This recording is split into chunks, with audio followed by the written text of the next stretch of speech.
اب اللہ نے روزہ رکھنے کا حکم کیسے دیا؟ حدیث پاک میں آتا ہے کہ اللہ کے رسول صلی اللہ علیہ وآلہ وسلم فرماتے ہیں کہ بعض روزے دار ایسے ہوتے ہیں جن کو روزے میں بھوک اور پیاس کے سوا کچھ نصیب نہیں ہوتا، یعنی صرف وہ بھوکے اور پیاسے رہتے ہیں، بس ان کو کچھ ملنا نہیں ہے۔ وجہ اس لیے کہ انہوں نے جو حلال کھانا تھا، توجہ کرنا، جو حلال کھانا تھا، جیسے کھانا حلال ہے نا، پانی بھی حلال ہے، مغرب بعد تو کھا سکتے ہیں نا، وہ تو حلال ہی ہے، صبح صادق سے پہلے کھا سکتے ہیں، حلال ہی ہے، لیکن روزہ رکھنے کی نیت کرنے کی وجہ سے وہ حرام ہو گیا تو رک گئے کھانے پینے سے۔ لیکن جس کھانا جو حلال تھا روزے سے پہلے اور روزے کے بعد، وہ روزے کی حالت میں تو ہم رک گئے کھانے پینے سے، فریج بھری ہوئی ہے پھلوں سے رک گئے ہیں، کچن بھرا ہوا ہے کھانے سے رک گئے ہیں، مگر گالی تو ہمیشہ حرام ہے۔ کیا روزے میں لوگ گالی سے بھی رکے؟ پاپ کی نظر کسی عورت پہ اٹھانا یہ تو ہمیشہ حرام ہے۔ کیا آنکھوں کو بھی لوگوں نے کنٹرول کیا؟ نماز ترک کرنا یہ ہمیشہ حرام ہے، نماز کو چھوڑ دینا یہ ہمیشہ حرام ہے۔ کیا لوگ روزے کی حالت میں نماز کے پابند ہوئے؟ بے شمار روزے دار ہیں جو نیند سے اٹھتے ہیں، بستر پہ سحری کھاتے ہیں، وہیں سو جاتے ہیں۔ یہ کون سا روزہ ہے جس میں کوئی نماز ہی نہیں؟ یہ کون سا روزہ؟ روزے کے متعلق میرے آقا صلی اللہ علیہ وآلہ وسلم کے فرمان کا مفہوم ہے، روزہ وہ ہے صحیح معنی میں، کون سا روزہ؟ جو آنکھ کا بھی روزہ ہو، جو زبان کا بھی روزہ ہو، جو کان کا بھی روزہ ہو، جو ہاتھ کا بھی روزہ ہو، جو پیر کا بھی روزہ ہو۔ آنکھ کا روزہ یہ ہے کہ جن چیزوں کو اللہ نے حرام کر دیا روزے کی حالت میں انہیں نہ دیکھو۔ یہاں تو روزے میں لوگ گیم کھیلتے بیٹھے ہوئے، دیکھ لیجئے، ٹائم پاس کر رہے ہیں۔ کیوں بھائی گیم کھیلتے ہو، تسبیح کیوں نہیں پڑھ سکتے؟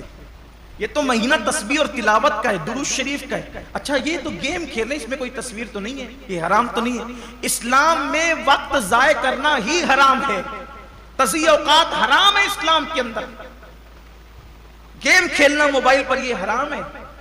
حالت روزہ میں یہ کون سا حرام کام لوگ لے کے بیٹھ گئے؟ بچے گیم کھیل رہے ہیں، جوان گیم کھیل رہے ہیں، عورتیں گیم کھیل رہی ہیں، لگے ہوئے سب موبائل پر۔ تو روزہ رکھا تو کیا معاذ اللہ ہم نے احسان کیا کہ آپ گیم کھیلنے بیٹھ گئے؟ یہ روزہ تو نہیں ہو سکتا۔ کچھ لوگ سیریل دیکھتے ہیں روزے کی حالت میں، بلکہ یہ روحانی تربیت کا مہینہ ہے کہ جب آنکھوں سے پاپ نہیں ہوگا، کانوں سے ناجائز حرام چیزیں نہیں سنیں گے، ہاتھ سے کسی پہ ظلم نہیں کریں گے، زبان سے کسی کو گالی نہیں دیں گے، جھوٹ نہیں بولیں گے، غیبت نہیں کریں گے، پیر سے حرام جگہ چل کر نہیں جائیں گے، تو ایک مہینے کے اندر یہ روحانی تربیت ہوگی۔ تو جب رمضان شریف تو چلا جائے گا لیکن یہ نیک عادتیں انسان میں باقی رہ جائے گی، اس طریقے سے انسان کی زندگی بدل جائے گی۔ یہ مہینہ بدلنے کے لیے آتا ہے، یہ مہینہ انسان کو تبدیل کرنے کے لیے آتا ہے، یہ مہینہ انسان کی زندگی میں انقلاب برپا کرنے کے لیے آتا ہے۔ اب زبان جھوٹ بول ہی رہی ہے، کچھ لوگوں کا تو روزہ اس وقت تک مکمل ہی نہیں ہوتا جب تک وہ دو چار لوگوں سے جھگڑا نہ کریں۔ بڑا نازک ہوتا ہے کچھ لوگوں کا روزہ، یعنی ان کا دماغ چڑچڑا ہو جاتا ہے روزے کے اندر، اس سے لڑ، اس سے جھگڑ، اس کو گالی دے، اس سے یہ حالت ہوتی ہے۔ روزہ یہ نہیں، اللہ کے رسول علیہ السلام فرماتے ہیں اگر کوئی روزے کی حالت میں تم سے جھگڑا کرے تو اس کو کہہ دو کہ بھئی میں روزے سے، میں اپنا روزہ خراب نہیں کرنا چاہتا۔ روزے میں جھگڑا نہیں ہونا چاہیے، روزہ نہیں ہے۔ اب آپ کے سامنے بتاؤں، ایسا روزہ رکھو کہ کھانے پینے کے ساتھ آنکھ پہ بھی کنٹرول ہو، زبان پہ بھی کنٹرول ہو، ہاتھ پہ بھی کنٹرول ہو، پیر پہ بھی کنٹرول ہو، سوچ پر بھی کنٹرول ہو۔ اب ایسے روزے کا صلہ کیا ہے؟ تو اللہ خود فرماتا ہے روزہ میرے لیے ہے اور میں ہی اس کی جزا ہوں۔ یعنی ہر نیکی یا ہر نیک عمل کی جزا جنت ہو سکتی ہے، لیکن روزہ تنہا وہ عبادت ہے کہ آپ نے جس کا حق ادا کیا اس کا صلہ جنت نہیں بلکہ مالک جنت ہے۔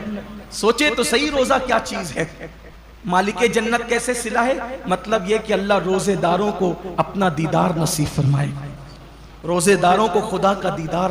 صحابہ نے پوچھا یا رسول اللہ ہم اللہ کا دیدار کیسے کریں گے؟ تو آقا فرماتے ہیں جیسے تم آسمان پر چاند دیکھتے ہو بلا تکلف، بلا تمثیل، تم اللہ کا یوں دیدار کرو۔ سوچئے حضور اتنے خوبصورت ہیں تو حضور کو بنانے والے رب کے حسن کا عالم کیا ہوگا؟ کائنات اتنی خوبصورت ہے تو کائنات کو بنانے والے رب کے حسن اور اس کے جمال کا عالم کیا ہوگا؟ تو اللہ کے لیے ایسا روزہ رکھو